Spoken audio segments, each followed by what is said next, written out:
there's three places, you could say, three ways that we experience suffering in slightly different ways.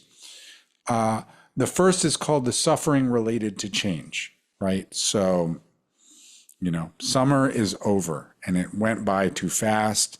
And there's, that first day after the end of summer or after the end of vacation, you just go like, I can't, I don't want to, I refuse, right? And we give ourselves extra problems in that sort of rebellion against the change, right?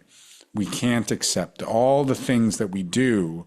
In the first video, I talked about the mark of existence of change, but now we're talking about all the really convoluted mental strategies and life strategies that we have to not be able to accept impermanence. That creates all this extra labor, all this extra pushing against reality, all this tension, right? We're in a state of tension with things changing. And we can also be in a state of tension with things beginning, right?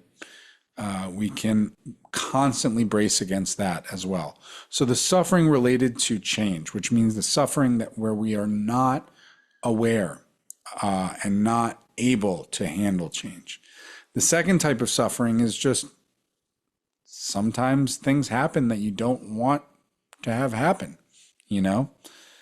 I don't want this, and we have an unpleasant experience, pain, you ordered beautiful food to eat outside and all you get is the stench of garbage, right? And you go, I didn't want that. I wanted roses, right? I wanted beauty.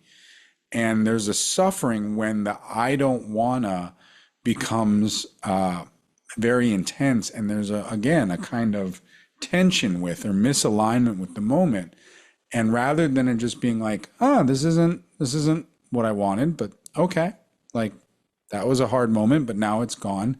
There's a real rebellion against the I don't wanna, and that's called the suffering of suffering. It's just when painful or unwanted circumstances become a bigger problem. They're not just a moment. They're not just, that didn't go the way I wanted it to. It's the universe is out to get me and it owes me something, right? That's the way I think of the suffering of suffering, is when we take the part of life that is about how sometimes we don't get what we wanted, and we turn that into some debt that we believe we're owed, right? From the cosmos, right? And that sort of pushing back against experience, that sort of state of misalignment or tension is called the dukkha of dukkha, right? Dukkha related to just being stuck, basically. And the third type of dukkha, I always relate with the experience of anxiety. We talk about generalized anxiety, and this one is called pervasive dukkha. And it has to do with really the dukkha that's related to not being able to accept non-self, right? We do all of these things in life to hold it together, right? To just kind of, we're in constant managerial mode, holding our identity together, holding maybe your social reputation together, holding your platform together, holding your sense of, I'm a person who knows what I'm doing. Oh, that's so exhausting, isn't it? To always have to pretend to know what we're doing rather than just know how to be for a moment.